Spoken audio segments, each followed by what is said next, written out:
to another episode of This Is Why I Don't Vote, a podcast. Season 2, Episode 22. Lucky number 2. Your safe space to discuss sports, politics, social issues, and even religion. Where we will take it all very seriously, but not too seriously. The return of two idiots discuss sports.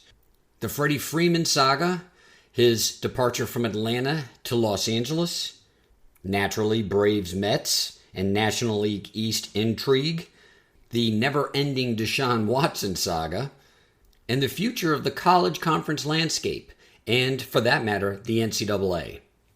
Note that my guest Brian had some cell reception issues at roughly the 5-minute and 52-second mark, lasted about 10 seconds. I did not edit it out because I didn't really feel like it.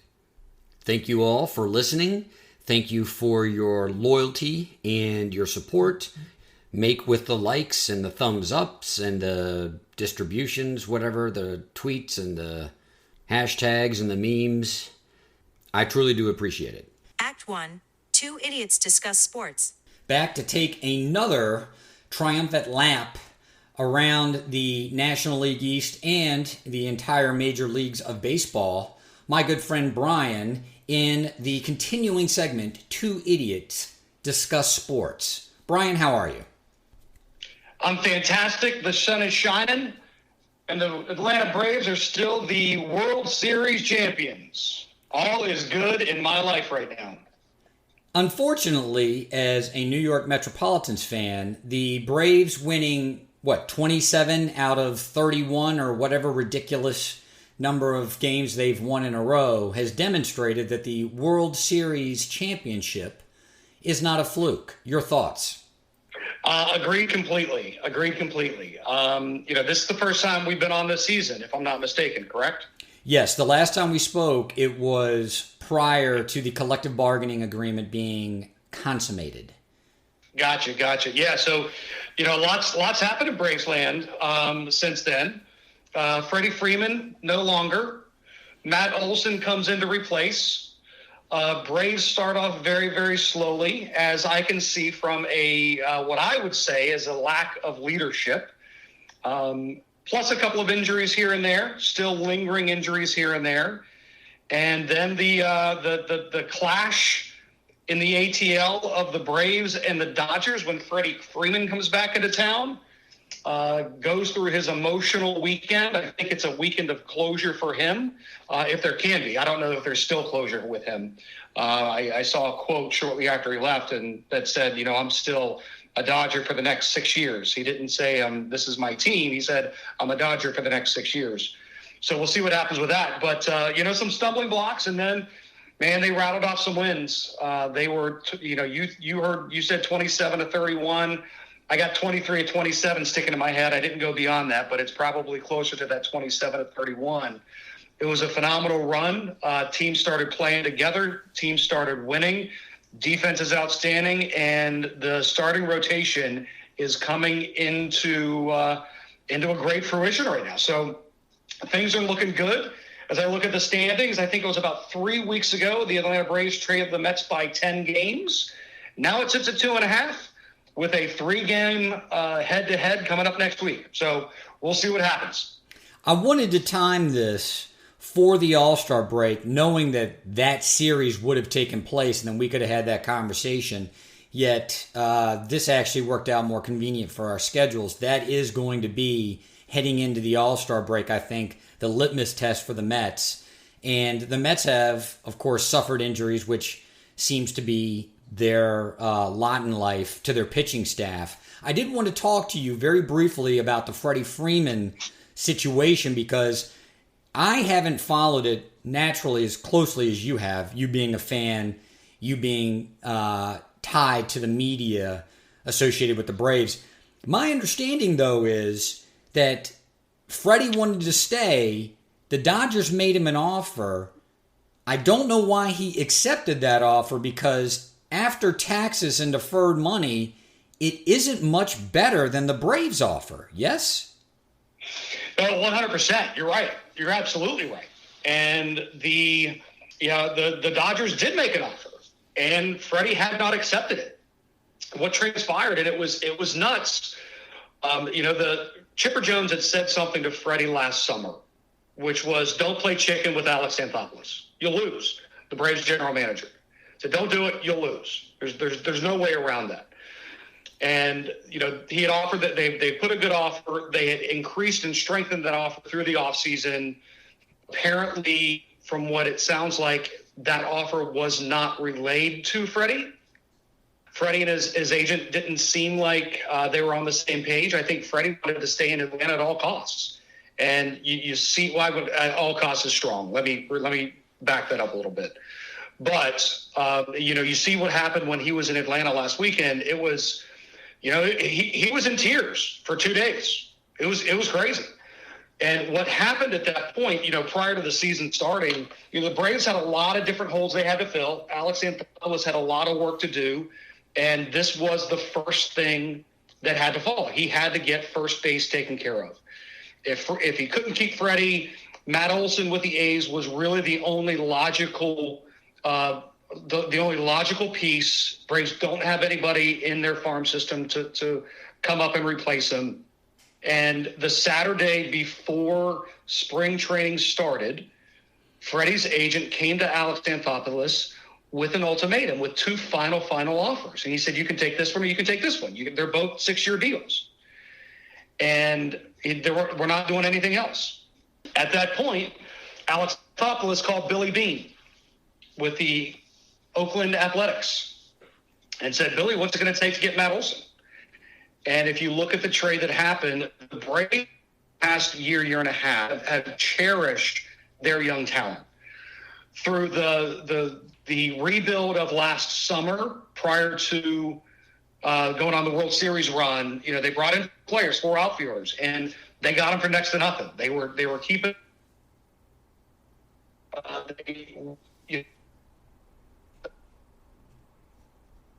Came to the trade, Anthopoulos looked at as the only viable option to come in, 5 years younger than Freddie, to come in, be a part of this, and he made the deal. They gave up some strong talent. There was a great catching prospect that was coming up, a couple of pitchers that were really core pieces of that deal for the A's, but they got Matt Olson. And on Monday, of spring training, Alex Anthopoulos reached out to Matt Olson. He was under contract for another 2 years. As he said later, it wasn't fair to the Braves. It wasn't fair to the fans. It wasn't fair to Matt Olson to have, certainty out there. As he was getting off the phone with him, he said, "Matt, my next phone call is going to be to your agent. We're going to get a long-term deal done." This was on Monday morning. By Tuesday's conference at 1:00, they had agreed on a $168 million 8-year deal that is the richest contract in Braves history. And then we move on. At that point, Freddie had no options. Freddie had to go to the Dodgers. And he signed his deal with the Dodgers at that point in time. His press conference, he said something to the effect of the Braves never talked with him during the offseason, which is totally incorrect. They were in touch with his agent the entire time. And when Freddie was in Atlanta last week, apparently there were some conversations, possibly with Braves management, that the Braves said, "Hey, listen, we put this offer out there," and Freddie got no word from his agent of that offer and subsequently fired him about a day later. Oh, that was something I was not aware of, that Freddie Freeman fired his agent. So his agent basically screwed him for lack of communication. Yeah. Interesting. Well, yeah, for lack of a better phrase, and I said this from the get-go, and I live in Northern Virginia. A lot of people here that wonder why didn't the Braves do anything? The Braves did something. Freddie wanted to be here. The Braves wanted to have him. His agent screwed up, and that's the bottom line with it.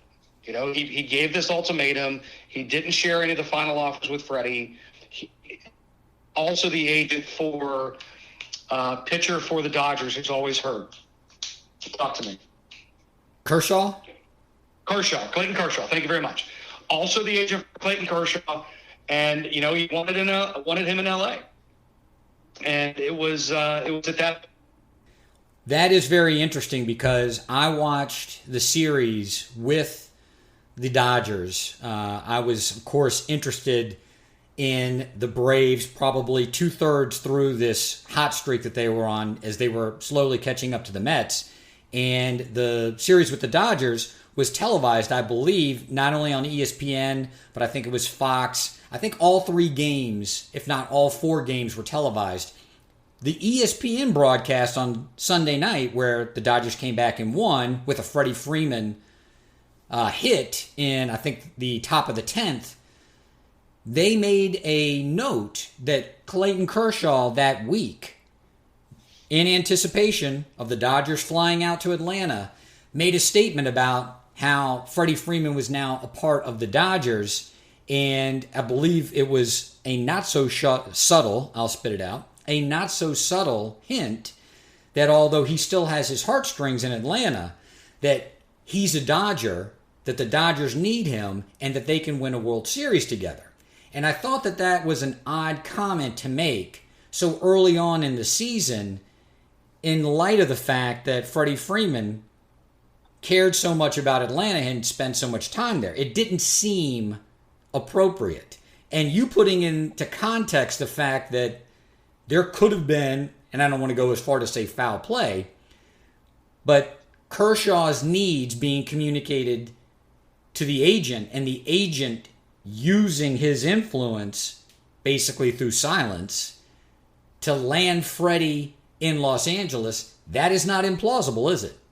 It's not implausible, and I don't know for certain that it happened. You know, obviously, when everything comes out last week, that's the word, speculations across the board. But I agree with you. The comment that Kershaw made the week before that series was pretty telling, right? And it was you can see this.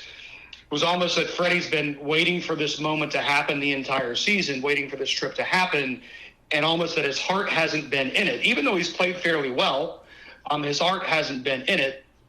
And, you know, the Braves have kind of been floundering, waiting, you know, Matt Olson in the same boat until we get up to this point. You know, Freddie's reactions through that weekend, his emotions that poured out of him, he had to leave a press conference on Friday. You know, then they had the World Series presentation Friday night. You know, he was teared up. They had a big montage, video montage to, you know, before the game even started, before he came out for the World Series ring presentation. But yeah, it seemed it was a little, it was interesting. It was an interesting comment from Kershaw. I wouldn't have taken it well. I'm sure Freddie didn't take it well. And, you know, we'll see what happens. And I think, you know, after that, that's where the comment that Freddie came back with, listen, I'm a Dodger for the next 6 years. He didn't say I'm a Dodger for the rest of my career. He said I'm a Dodger for the next 6 years while I'm under contract. Right.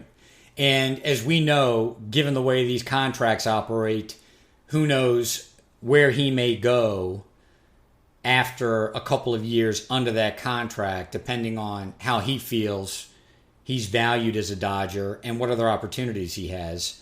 So let's transition into the actual race now, and it's a race, unfortunately, between the Braves and the Mets in the National League East.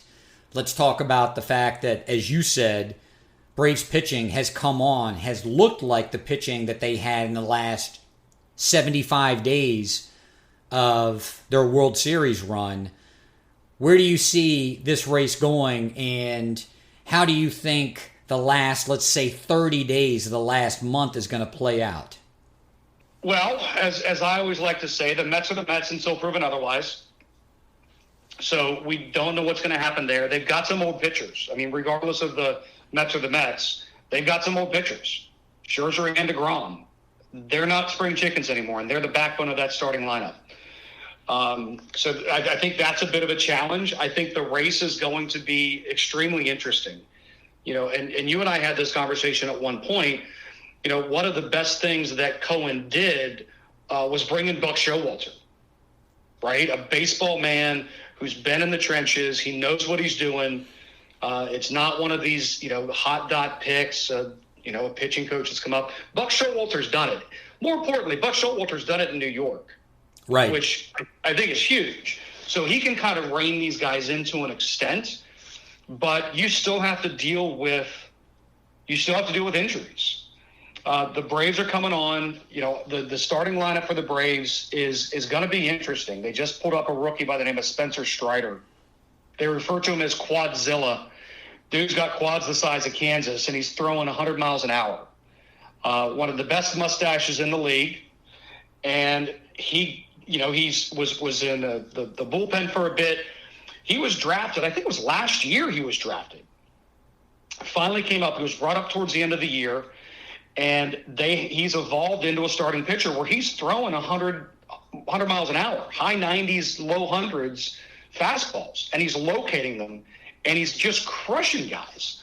With him coming in as the fifth starter, there are a couple other guys that have shored up. Kyle Wright is finally having the season that he's supposed to have the past 5 years. He's coming around. You've got Mike Soroka, who's coming back from an Achilles injury. He's pitching right now, hoping to come back over the next couple of months. Should be ready by August. The bullpen is extremely strong if the bats can stay hot. And, you look at a Dansby Swanson, who traditionally is a streaky guy. He's hot for a while, and then it fades. He's hot for a while, and then it fades. Well, during this 14-game winning streak, this 27 out of 31 games, he has been playing incredibly consistent to the point that since the beginning of June, he's been the number one shortstop in the league if you look at 15 different categories. He's absolutely getting it done. Ron Washington, the third base coach and infield coach, said at one point in time over the past week, he said, listen, this is the player that we've always seen. Can't judge guys by how fast they are, how quick they are, how hard they hit the ball. It's about being a baseball guy, and Dansby Swanson's a winner and a baseball guy. He led Vanderbilt to a national championship where Kyle Wright was on the pitching staff, and he's finally coming into his own right now.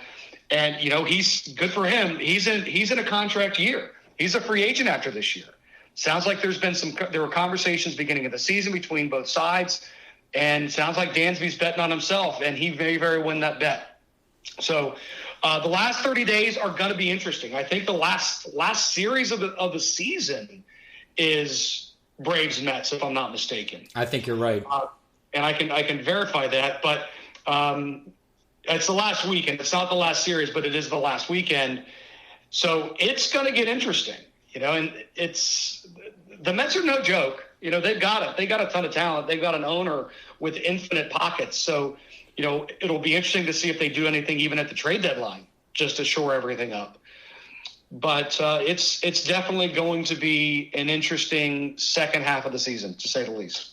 Two things that I want to comment on, and I want you to reflect on.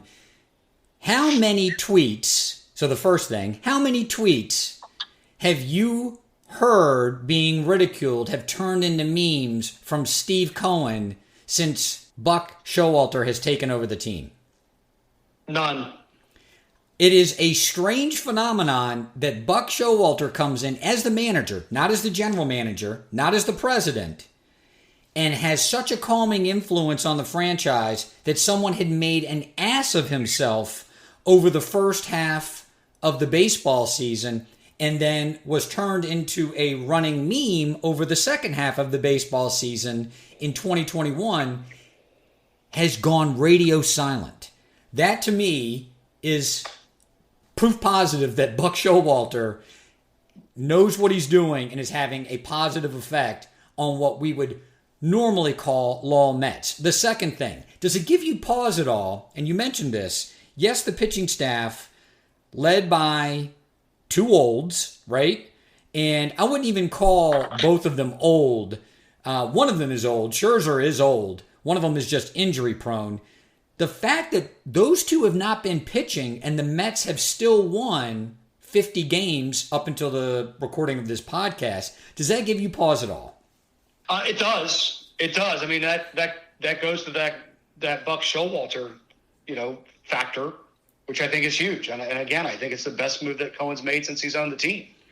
Much to my dismay, of course, much to my chagrin, but it does. I mean, and I haven't spent a ton of time watching them. I was watching the end of a game the other night, just as the Braves beat St. Louis. What's New York doing right now? See if we can pick up a half game or a game.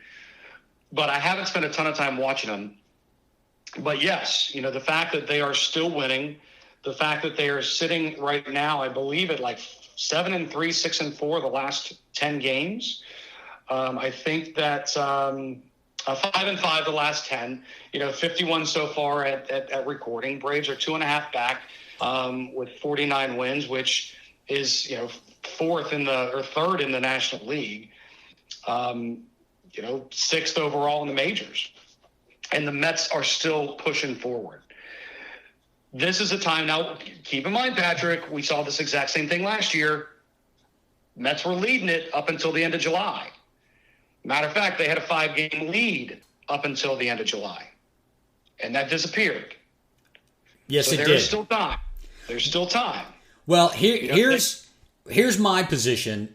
I agree with you that I think this is going to go down to the wire, and I do not believe, if you recall, I was the one who was saying this Mets team is poised to fall apart. I can't remember a schedule of a baseball team that was so easy on its, you call it front loaded. It was so easy on a team in its first 2 to 3 months and was so backloaded, was so difficult at the end of the season.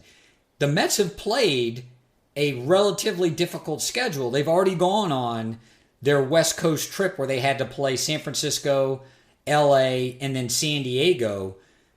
I believe that this Mets team is poised to at least compete with the Braves for the NL pennant, and I do believe it's going to come down to that last series, as you mentioned. I think that those last couple of weeks are going to determine who wins. I want to believe that DeGrom and Scherzer are both going to be pitching at a high level by that time in the season. As you have alluded to, that is not a known quantity. And in fact, if one were a gambling man, you could probably put that at a 50%. You're flipping a coin as to whether or not that's going to be the case. But I do believe it's going to come down to those last few games, particularly the head-to-head. And as a fan, I'm excited for that. I actually am excited to see the Mets play competitive teams at the end of a season to determine whether or not they're going to be able to win the pennant and or make a wild card as if it was 20 years ago. Yeah, I was actually just going to hit on that same thing. I mean, here's the good news for both of us right now. Mets and the Braves are pushing each other, right? They're either going to look forward or look behind essentially the rest of the season. You've got the rest of the division that is faltering. Phillies 8 games behind the Mets, 5.5 games behind the Braves. But we've got an extra wild card team this year, right? We've got 3 wild cards. That's right. And the Atlanta's. I'm just looking at the numbers. Atlanta's 5.5 games up. Philly's right behind them. Then San Diego's right behind them. Then Philly and St. Louis. The Braves and the Mets are going to push each other, much like the Dodgers and San Diego and San Francisco, for that matter. You never know what's going to happen in the NL West. But the good news for both of our sakes at this point is it's looking more and more like these are 2 of those 3 teams that will be there in the expanded postseason. And that's obviously what matters. Division titles are important. Braves have now 4 in a row. Yeah, 4 in a row right now. They had 14 straight in the 90s and 2000s. There are a lot of flags flying in Atlanta right now. But the reality is it all matters when it comes down to the playoffs. Right. And who gets hot at that point in time. And to that point, that series towards the end of the season, the weekend before the season ends, may prove to be a momentum swinger, not just decide the division, but could change the momentum one way or the other leading into the playoffs, which, as we both know, is the most important thing. Very true. Very well said. I want to transition now to a topic that I've covered in the podcast numerous times, and a mea culpa again, that very likely have been wrong about Deshaun Watson.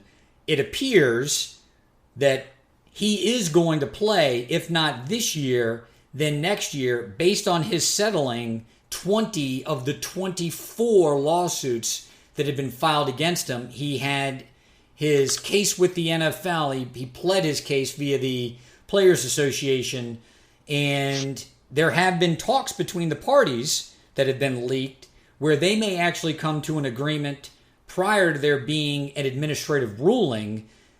How do you feel about a National Football League where your team, the Dallas Cowboys, will be facing one Deshaun Watson?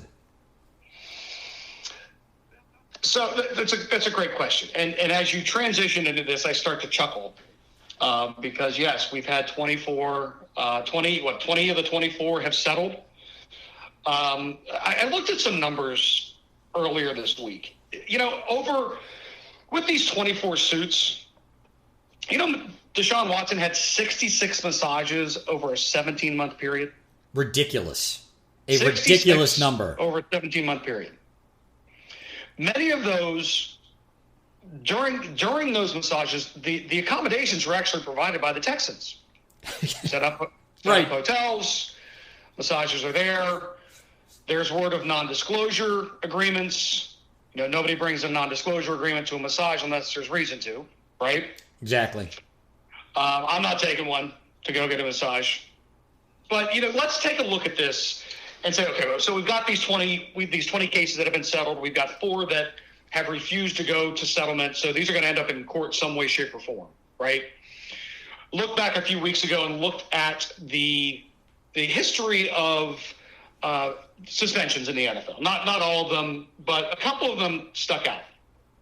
One was the fact that there was a certain quarterback from the Florida State University who stole a couple crab legs, who ended up going to the NFL and had a sexual assault charge against him. He got 3 games. Right. 3 games for 1 charge.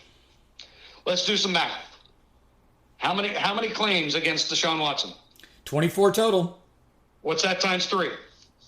That's a lot more than 3 games. That's 72? 72.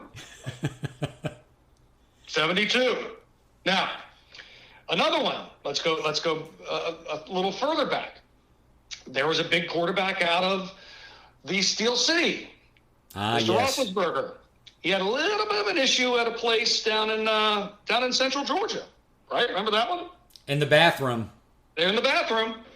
There was an alleged assault and a settlement that came out of that. One instance. Ben got 6 games. Yep. For 1. How many do we have with Deshaun settled? We've got 20 settled. Right. So 20 that's times 6 is 120. Okay, so based off of simple math, you would think the suspension would be somewhere between 72 and 120 games. Yes. If the NFL decides to stay in line with everything that they've done and not have the world come down on them. Now, the Cleveland Browns have had a ton of world come down on them when they gave Deshaun not just $230 million contract, but a $230 million guaranteed contract. Worst contract in the history of sports. Ever. Don't know if that'll ever be beaten. That's the Matt Millen of bad sports contracts, where it's so bad and it's in such a very interesting team dynamic, sport dynamic, right? Millen being able to stay with the Lions for season after season, losing the way that he did. No one will ever have that kind of job security. I don't know that you'll ever get a dumber owner than Haslam to offer this kind of contract, right? It's insanity. It's not just insanity. Well, it's insanity from a couple of different places. One, $230 million guaranteed is unheard of, right? He gets hurt in year 1. His ACL blows out. He never comes back. You got $230 million gone. So there's that. Now, you can get into the argument of Major League Baseball guaranteed contracts, NFL contracts that are not guaranteed. That's a whole nother conversation, whole nother podcast, and a whole nother segment. But you get a $230 million contract. That's fully guaranteed. And fully guaranteed before any of these 24 different cases were settled determined or finalized. Now, let's think about this from a social perspective. What does that show from the Cleveland Browns to society, if you will, specifically to those 24 individuals? We don't believe you. Right. It says, we don't believe you. So it's a slap in the face for those that may or may not have happened. I'm not a judge. I'm not a jury. There are accusations that are out there. When he wasn't indicted by the grand jury, that said something, because as Pat McAfee said on his show one time, listen, a ham sandwich can get indicted by a grand jury. So that didn't happen, but these still kept lingering and they kept growing. And this isn't just one person, my word versus your word. This is 24. 24 out of the 66. That's a big number. Yes. Now, something had to have happened along those lines. I don't know the details on any of these individual cases, whether they were sexual assault, improper touching, whatever it was. I don't know any details on them. All I know is that there are 24 sexual assault cases that are in a civil court. 20 of them have been settled. If you didn't do anything wrong, why are you settling them? And don't use the excuse that I'm trying to settle them because I have a $230 million guaranteed contract and I just want to play, because you had a chance to settle them for close to 18 months. That's part of my concern with the whole way this thing is going down is, well, I settled them because I needed to have these things behind me so I could play. The Miami Dolphins were willing to give you a ridiculous contract like that, and they made it a condition that if you wanted to come to Miami, you had to settle the cases. You could have gotten out for likely tens, hundreds of thousands of dollars less if you settled the cases back then and took the Miami deal. And by the way, I do have to add this. The fact that he wasn't indicted, I did a podcast segment on that. It's complete and total bullshit.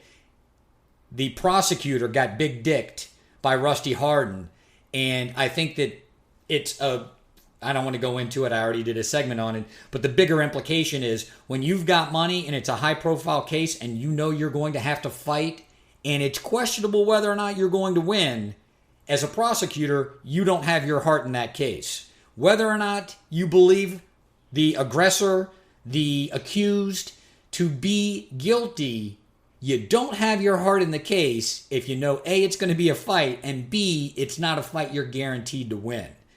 That's unfortunate, but that is the way the game is played. So, in your estimation, this haunts Deshaun Watson. Does it haunt the NFL? Does Deshaun Watson come back and play, let's say, in 2023, and because those other cases haven't settled and they're being tried in 2023, this all lingers, if not erupts again, in October 2023?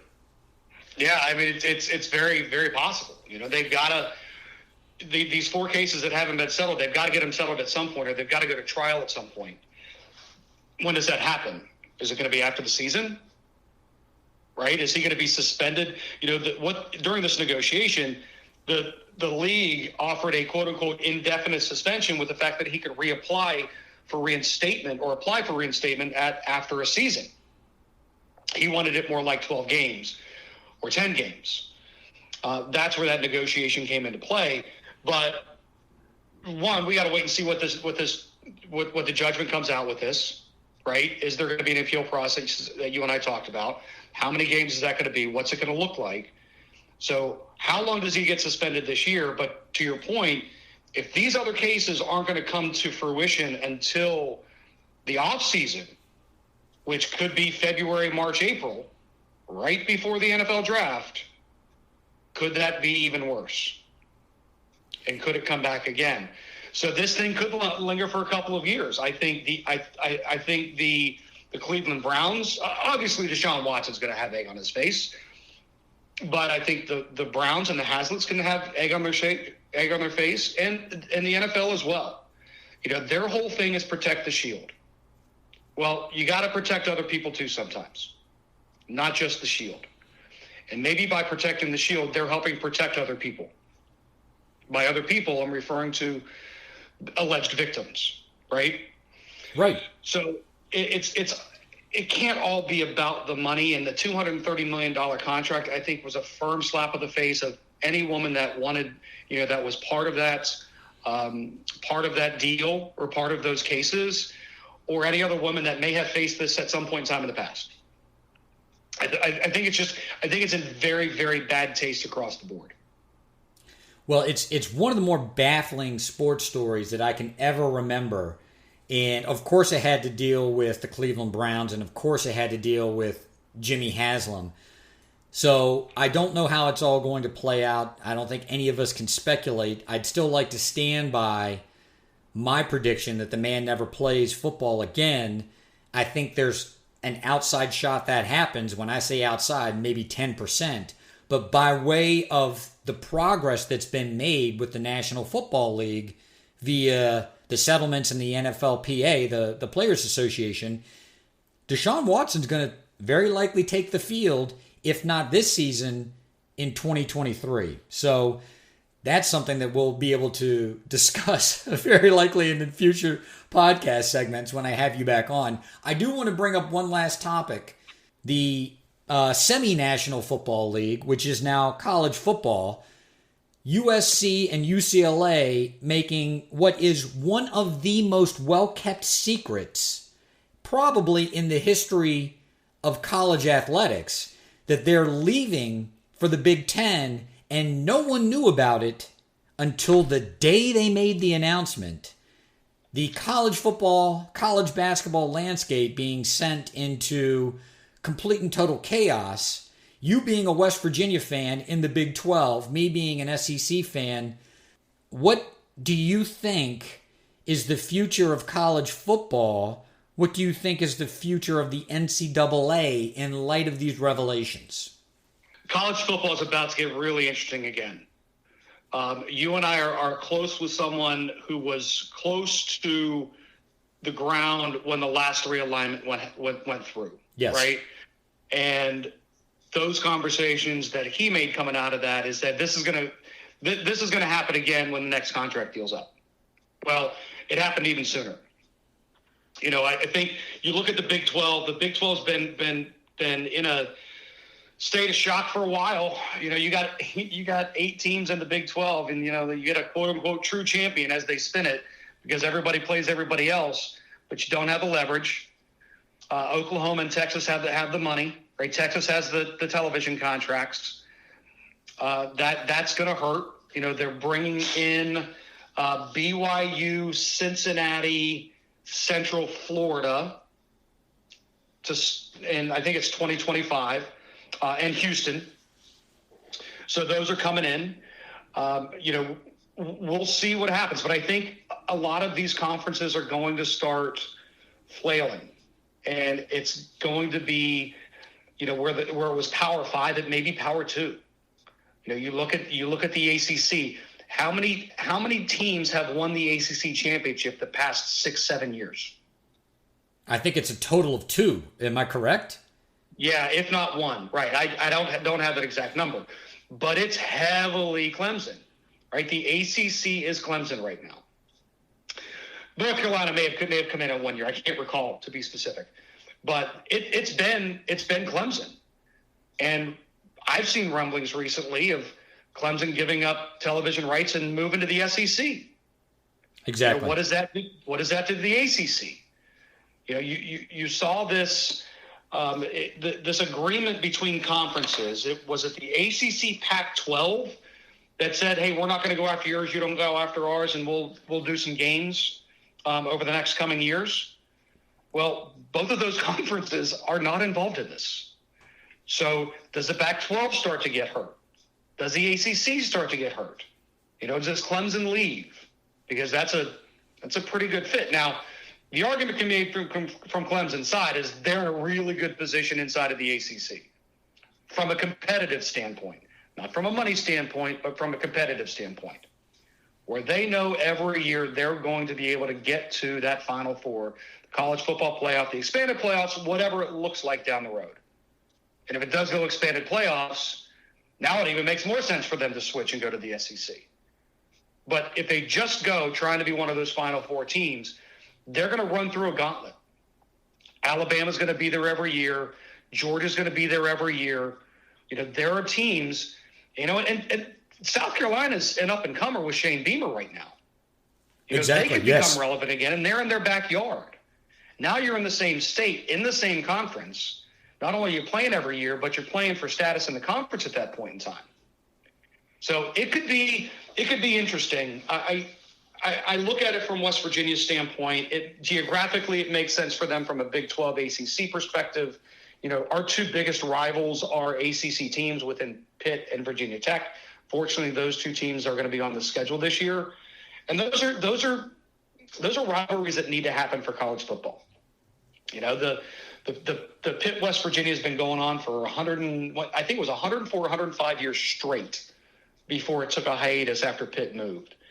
It's going to be interesting, and it's all going to come down to money. 100%, it's going to come down to money. In the meantime, you're going to have UCLA playing Rutgers, USC playing Maryland. That's a long way to go. Well, speaking from a West Virginia fan whose closest opponent is in Oklahoma and Kansas. You're flying halfway across the country. Now you're talking about every major sport flying across the country. This is one thing I wanted to touch on. And me living out here in Arizona, in Pac-12 country, I know it is not as a big a consideration for those two schools, because if you're flying from LA to Corvallis in order to play any type of sport, it's only a few more hours that you have to fly, if not maybe an hour, to get to New Jersey, to get to, Michigan or any of these other schools, to get to Penn State, to Happy Valley. And if it's a 4.5-hour flight versus a 3.5-hour flight, I don't think that they mind, because they are essentially taking all of Southern California away from the Pac-12, and they're now combining it into the Big Ten. And like you said, why are they doing that? Now you've got New York, now you've got basically the Northeast television market, and you've got Southern California. That's 60 million people. That's absurd. So those television contracts are now driving the future of college sport. And when you think about the fact that now you're having licensing as part of college athletes coming to a school, you've got two conferences, the SEC and now the Big Ten.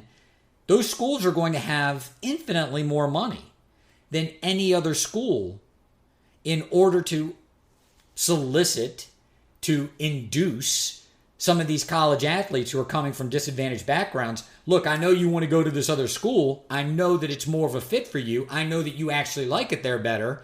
We can give you $500,000. The money talks, right?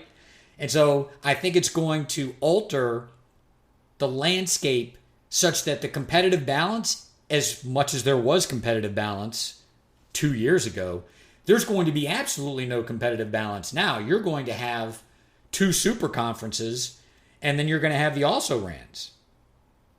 Yeah, I agree. And just to follow up on one of the comments you made, you're looking at 2 hours and 45 minutes from LA to Seattle and 5.5 hours to JFK. So you're doubling that. So it is a couple hours, but you're still looking at a 5-hour direct flight, which has to be paid for by the schools. Cost of gas, yada yada yada. But to your point, to your final point, you are looking at two major super conferences. No longer the power of the five. It's a big two. And is that where college sports is going to go?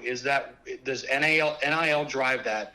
Which I still think that even though I love the concept of NIL, I think it's going to be used in very shady forms. Even though the players were being paid beforehand, it doesn't matter. but these guys are getting ridiculous contracts.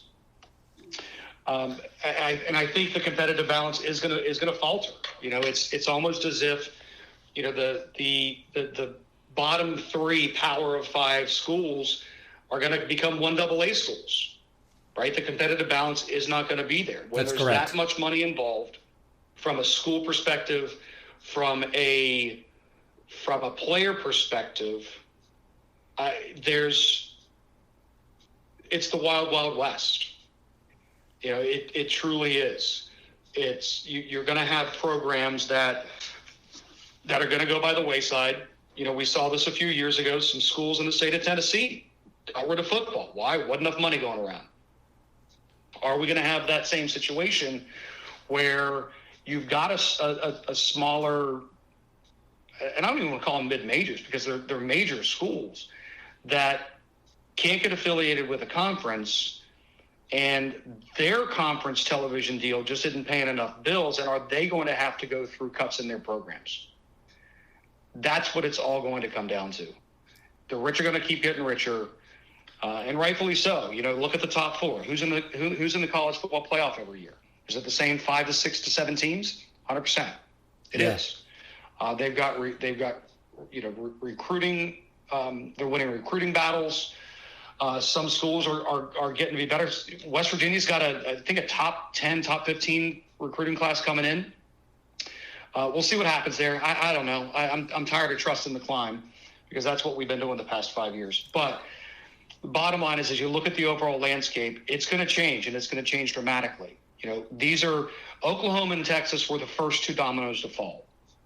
Is it going to be? Well, it's going to be a UCLA and USC out of nowhere, as you mentioned. Out of nowhere, this thing came out. Is it a Florida State and Clemson at that point? Do they move out of the ACC and join the SEC? Is it the race to 20? If so, you've got an Eastern, you've got a Western. If you've got 40 teams in two conferences, is that enough to create your own national title? It's possible. If you've got the right television contract. NCAA doesn't own the CFP. They don't own the bowl games. That's Money's right. going to drive this thing. It may drive some of it right into the ground.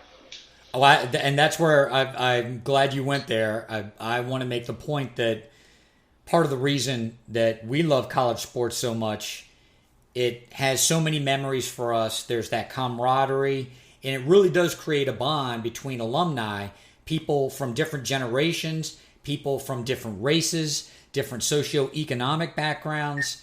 And I don't think that you're going to have the same type of fandom when the money has so corrupted that entire process that these two conferences, the Big Ten and the SEC, become semi-pro leagues.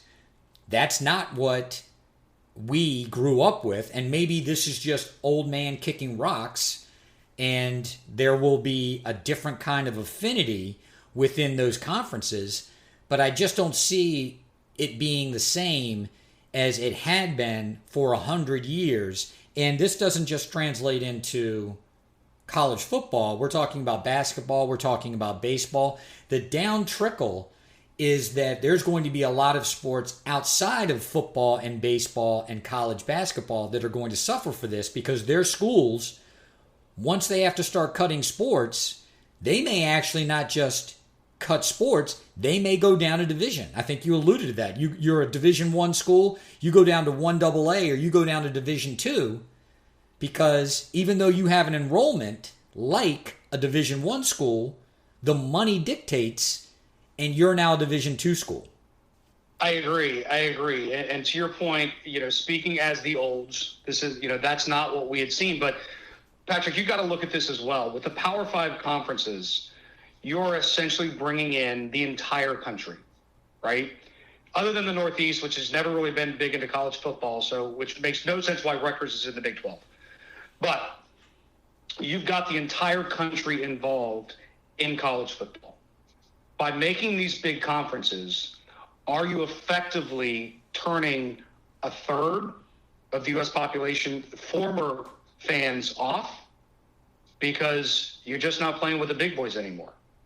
You know, you're not playing in those big conference games that lead into those big national championship games or those big playoff games. You know, it can have an effect straight across the board. So we'll see what happens. You know, I'll bet you dollars to donuts we get another couple dominoes fall by the time season kicks off, if not shortly after. I agree. And we will have plenty of fodder to discuss in our next segment. I do appreciate you coming on the podcast. I wish you all the best of luck in your new endeavor. And I don't wish you any luck with the Atlanta Braves. Well, Mackley, it's always a pleasure. Love it. Love coming on. Love the discussions. The Mets are going down. I hate to say it. And when it happens, as the Braves surpass the Mets in the division, as the great Coach Wash of the Atlanta Braves said last year, all we're going to see at that point are asses and elbows. We'll see what happens from there. Thank you so much, Brian. Talk to you soon, buddy. See you. Act 2. The return of Better Call Saul. I, like you, dear listener, are thoroughly excited that Better Call Saul is returning on July 11th. The running segment, the review, recap of Better Call Saul will return in next week's episode.